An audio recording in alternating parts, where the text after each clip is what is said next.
on to another video. So today we are on Dartmoor. Now I know I said in a previous video, which I'll put up here, that coming up in the right conditions was something I was going to do and pay more attention to the weather, and today has been a better day. It's been raining all morning and we've got a break in the clouds and it's dry, so I thought, well, what better day to come up than today. So we're at the stone circle up near Fernworthy Reservoir, and this isn't the circle, you can see it. This isn't the one that I've come to photograph. The one I've come to photograph is about an hour's walk in that direction.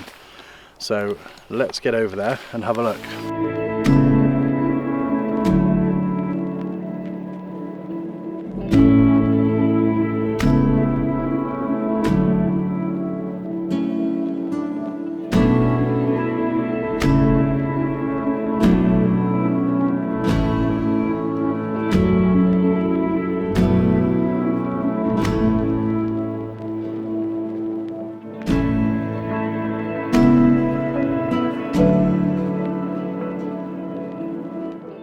Okay, so before we get to where we're going, let me introduce my walking companion, my guide, because I wouldn't make it across here otherwise, and that is, what's your name? Bill. Bill. I know him as Dad. So how many times have you been up on Dartmoor? I've done 153 walks on Dartmoor. So you know where you're going? I do, yeah. And we're going to Grey Wethers. Grey Wethers, okay. So that's where we're going, Grey Wethers, and I'll definitely see you there.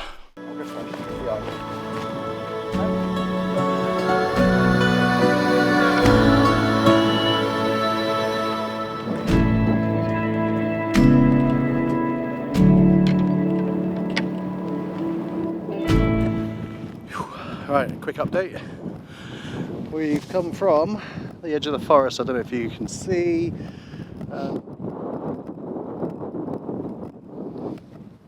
So yeah, go. That's where we've walked from, and the stones that we're going to get some pictures of, they're just over there, called Grey Wethers, as previously mentioned.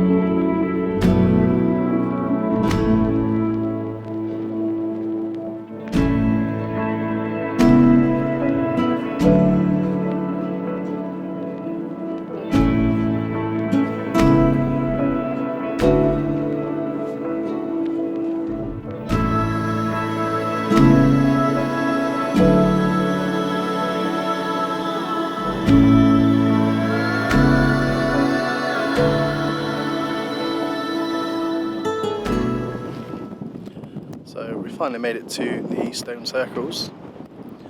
Now these stone circles were from the Bronze Age, and there are two of them. So there's one here, and this one's about 33 meters in diameter, and then the second one which is here, which I think is about 31 meters in diameter. I did check a couple of sites and there's varying sizes. But yeah, so they've been up for quite a while. They were restored in 1909 or somewhere around that. They've been restored in the early 1900s, 20th century, early 20th century. So I'm just going to set the camera up and I'm going to hope for a little bit of good light, because we're in total shade at the moment, and get some photos. So my thought process is that as the sun is up there, shadows cast by the rocks here, that hopefully will make a good photo. But at the moment I'm just going to cut a few of the rocks off and isolate them, and try and get some of the hills in the background with the shadows, with the clouds going over.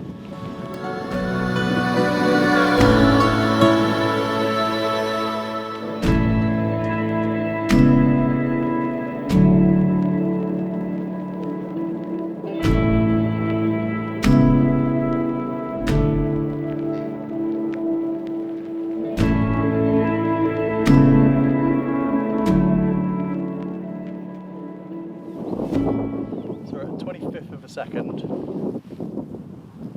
We've got our aperture at f16 ISO 100.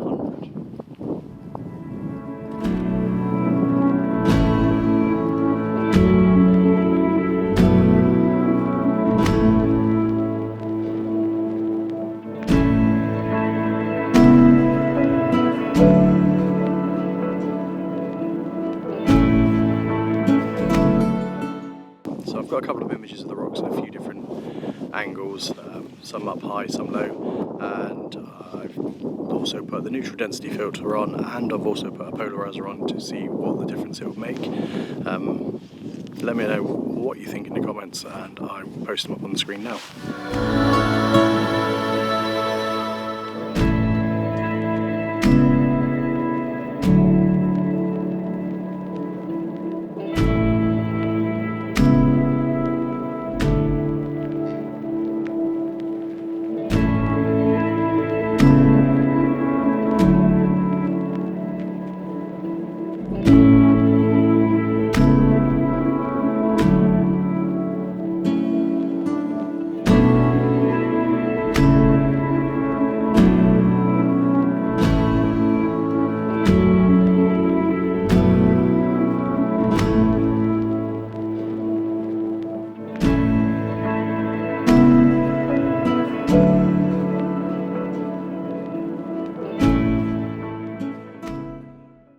Here, where we're going to now, is another set of stones.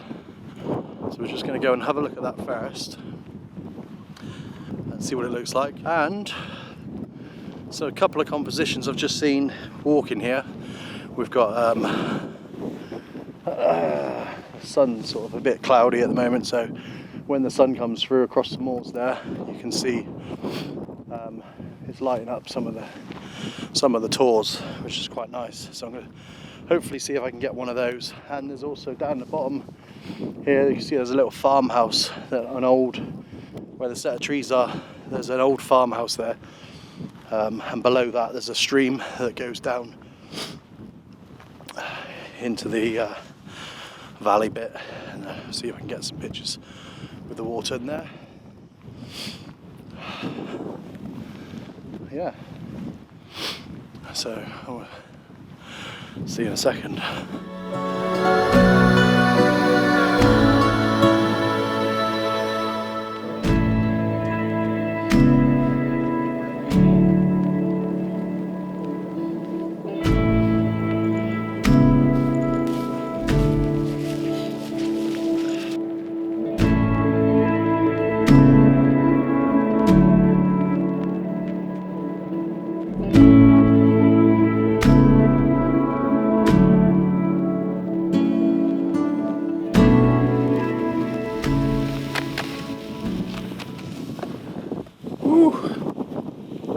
Okay, we are at, where are we? We are at Sittaford Tor, and we've come to stop between some rocks, because one of the joys of coming walking with your dad is you get looked after. Froze this before we come out.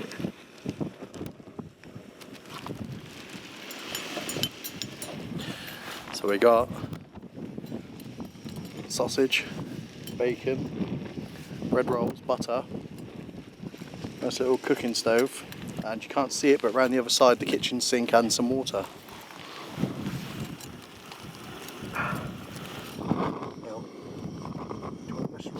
Just waiting for the wind to die down a bit.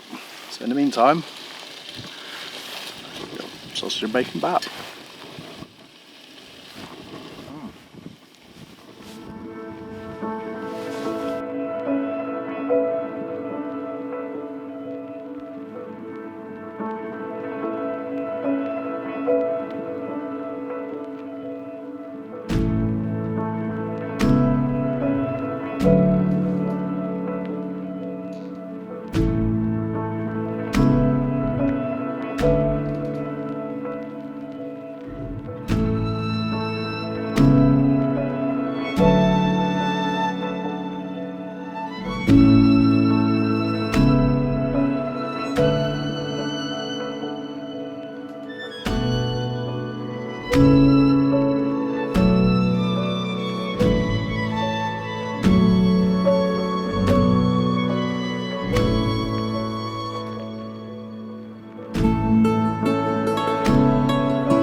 So on the way back to the car, and we've come across this clapper bridge, one of many that you'll find on Dartmoor, so couldn't resist coming and taking a photo of it. So here we are.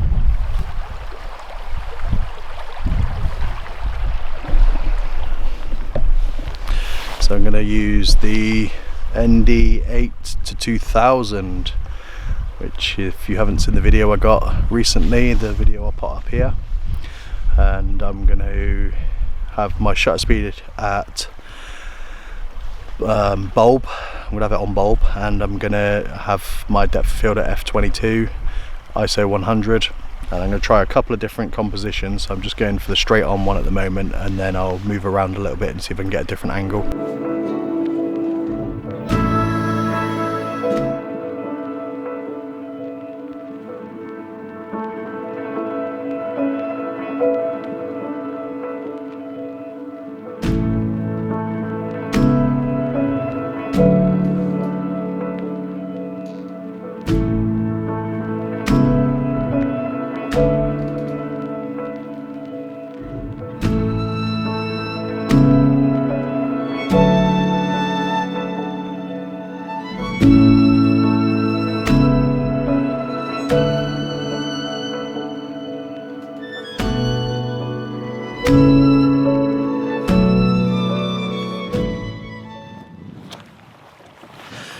So I've taken it from a few different angles.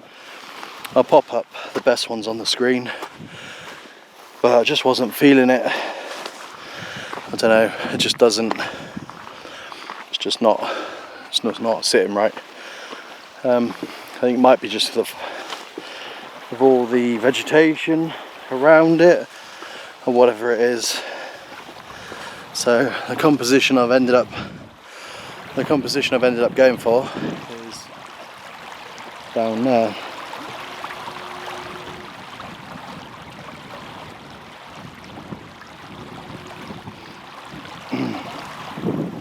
So I'm going to come upstream, shooting from with ISO 100, so f22, and probably 6 or 7 seconds for the shutter speed.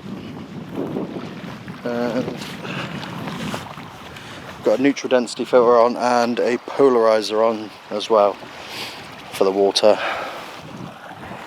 And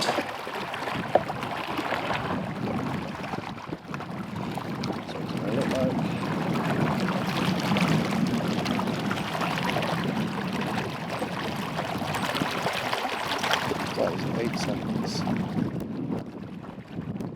Just 8 seconds is just blowing out the highlights a little bit. I'm going to try and come down a little bit lower and just see what that looks like.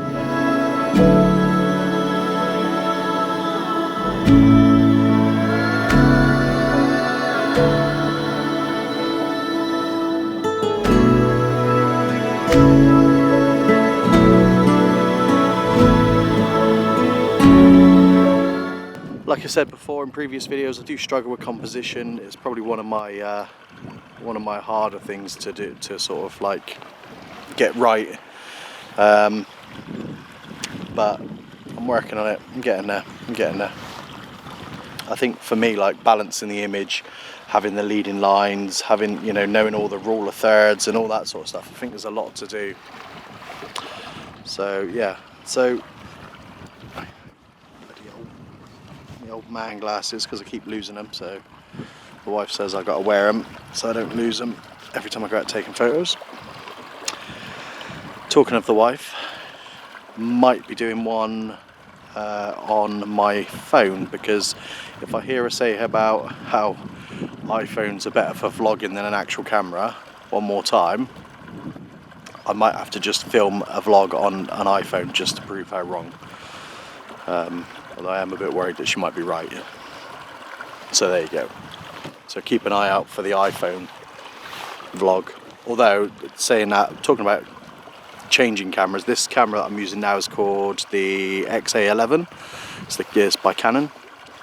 So it's what I use for shooting documentaries and whatnot, although it is the HD version and the 4K version, which is the XA52, I want to say, is my next camera to get for documentaries. But if this one turns out alright for vlogging, then I might just buy that and use it for vlogging as well, because having the focus is just one more thing to worry about, is focusing on what you're filming and trying to film and take photos and walk around, and you know, it's just if you've got something that's good, that's gonna give you good autofocus, then I'll probably stick to that. Yeah, so this is the new camera. So the older one, the one I was filming on before, was the Canon 750D, and that one was good, but with lower lights it did struggle a little bit with the focus. The one before that was Panasonic Lumix. I can't remember the model. It's one of my first. It's the one I did my first 2 or 3 vlogs with, and that was rubbish for autofocus. So we'll just keep changing them until I get it right. I have actually got a DJI Osmo, which is the little gimbal. It's a 4K camera, but it's just the little one. It's a stabilized one, but you have to hook your phone up to it, and it's just another thing to worry about, like connecting your phone up to it just to do some vlogs. So at the moment, and it's a bit heavy, I'm going to stick with the XA11 and see how I go. So let me know in the comments what you think of the image quality, whether the focus is better on this one, the lighting. So I'm going to get take the old man glasses off. My little trusty. Do you know, I got 2 of these. I had 2 pairs of these glasses, and I had the first pair on one of these chains, so I would never take them off, so I could never lose them, and I lost them.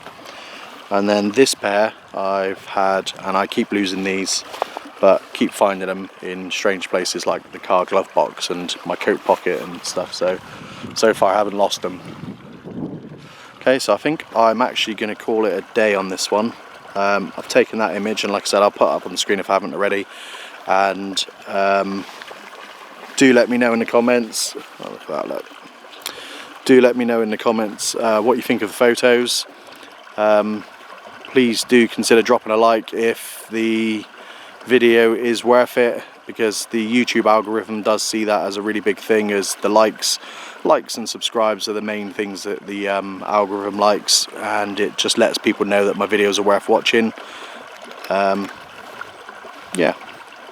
and I'll catch you on the next one. Cue the walking back to the car montage.